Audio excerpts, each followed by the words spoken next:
Hello, welcome to another video from Alberta Bushcrafter. Near the end of my 1-week vacation here, so I figured I'd shoot a number of videos. Doing a lot of renovation. Unfortunately, I have not been able to get out and do any camping or hiking or anything, but, well, there's another vacation coming up very quickly. But today's topic is a little different. Now, your number one survival tool is right here.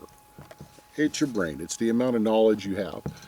But sometimes it's also handy to have something to refer to in the bush. Now, a lot of people will take their phone and, download PDFs or other files. There's also applications as well. The SAS Survival Guide actually has an iPad and iPhone application as well as other mobiles. And that's good, except for one thing. If your phone runs out of power, it's useless. It's a brick. So here's an interesting idea. I call this your Bushcraft library. This is actually how to carry a very lightweight library in the bush. Now, there is a company called, wait for it, it's called the Waterford Press. What they make are these interesting little field guides. Now, they're completely waterproof. I'm just going to shake them out here.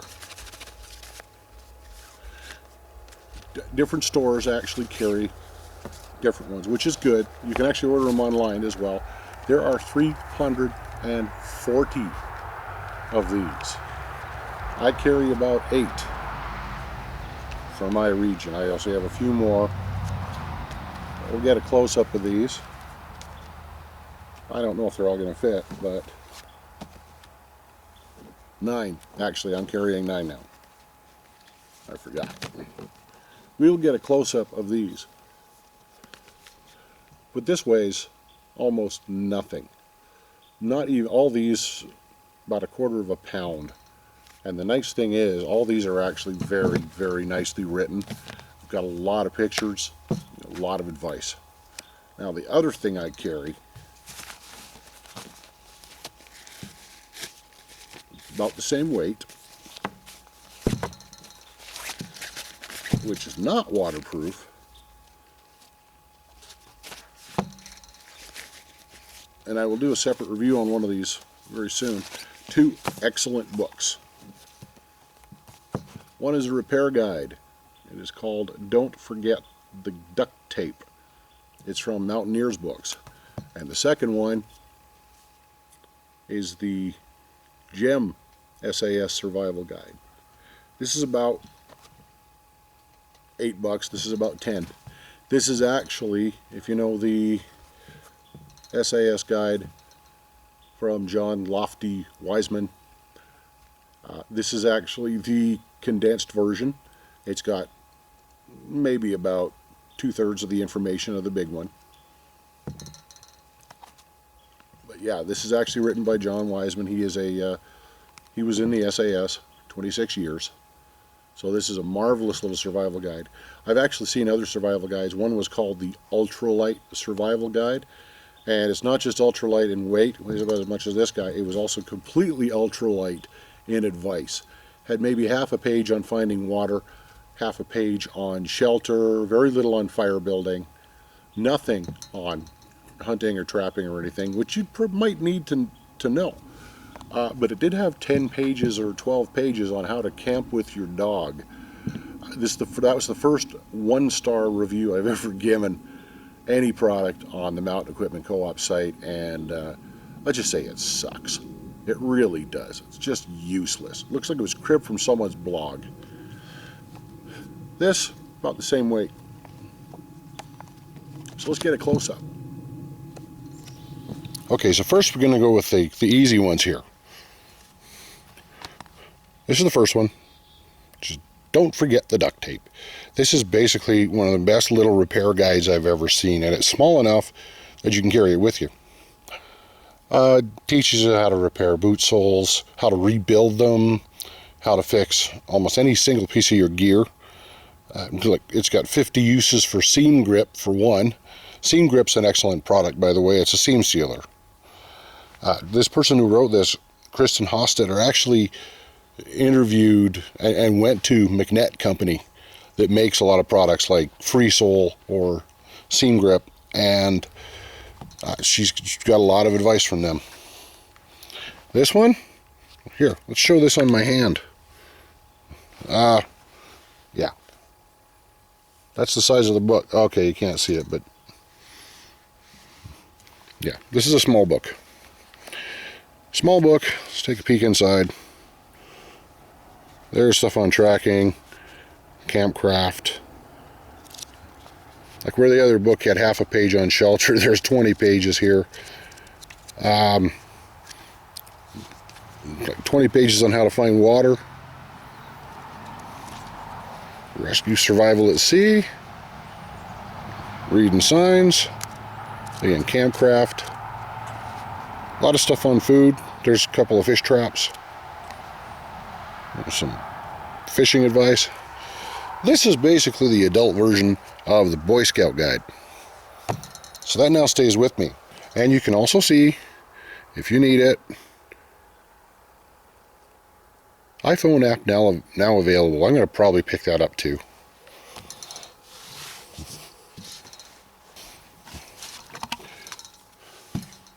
Now here are the other guides, and I'll go you quickly through the ones I have. I live in Alberta, hence the channel's name. So I've got one on Alberta wildlife. There's a neat one on mushrooms. Alberta birds, because I happen to like birds. Let's see. Trees. This is a handy one. Edible wild plants. Medicinal plants. This one I'm saving for something special. That's a great one right there. There's one on animal tracks I just picked up. And this is a neat one. It's called The Night Sky. We'll start with it. It actually goes into a number of the constellations. But it also has a map of the northern night sky in summer and winter, and this is glow in the dark. Animal tracks, very handy. So if you have something rating your food supply, yeah, it's got a lot of stuff. It's got, looks like about 50 or 60 animals in here. Well, hang on. It's about 40 on the one page. And there's another several on the other. There's also bird tracks. And even poop. So you get an idea what you're tracking.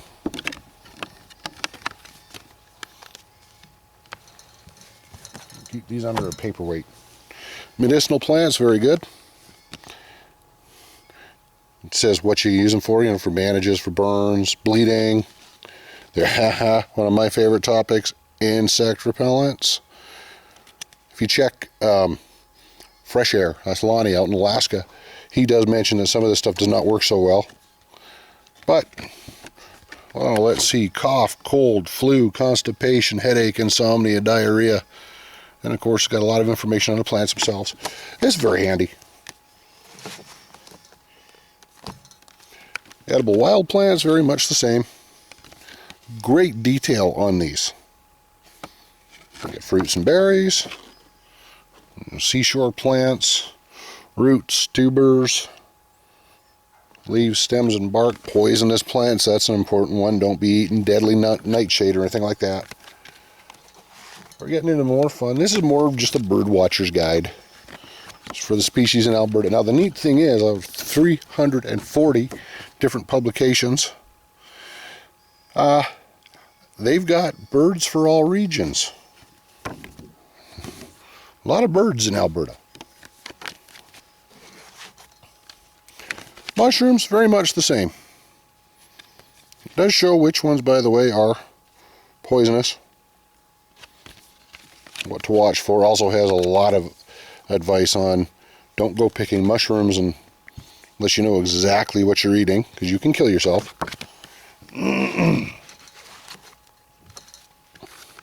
Alberta wildlife, similar. We have fish, reptiles, birds. Trees, again, it's a good idea. Good to, identify whatever trees, especially if you're cutting them down. Finally, though, this is my newest one, and this is my favorite because this is amazing. There's 60 different knots in here. This is the one that never leaves my pack. Everything from climbing and boating knots and fishing knots to multi-use knots, and what they can be used for, like binding materials together. It's got a bit on lashing, joining lines together, and so on. This is actually, out of all of them, this is my favorite guide. So you've seen what I've done there. I've actually gone and taken a basic, Coughlin's stuff sack, which is 3 for $1. I might actually coat this with silicone at one point, turn it into sil nylon, and I've actually got 2 the same size, same color.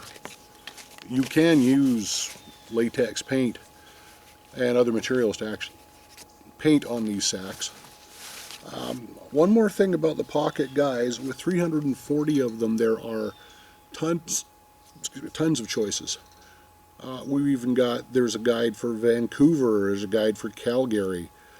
There's several cities in the U.S. have commissioned their own guides.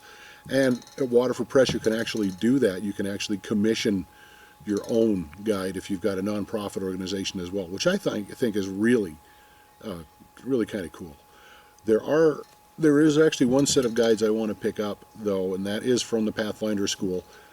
Yeah, the guys at Wilderness Outfitters, Dave Canterbury and the guys, have actually created their own series of 6 guides. The guides themselves are usually $4 to $6 a piece, but I would definitely make room in here for at least some of their guides for trapping and hunting and survival and so on. I did look at the survival guide of the pocket guides, and it was okay, but that's why I carry the SAS survival guide. This is a little roomy, but for the information you're getting, it's worth it. I mean, in some cases, in a survival situation, it might actually save your life. You get one crucial piece of information you need. Could be the difference between freezing or starving, or living moderately comfortably. Okay, so that's about it for that topic. I want to thank you guys for watching. This is Alberta Bushcrafter. My name's Dean. Take care, and good day.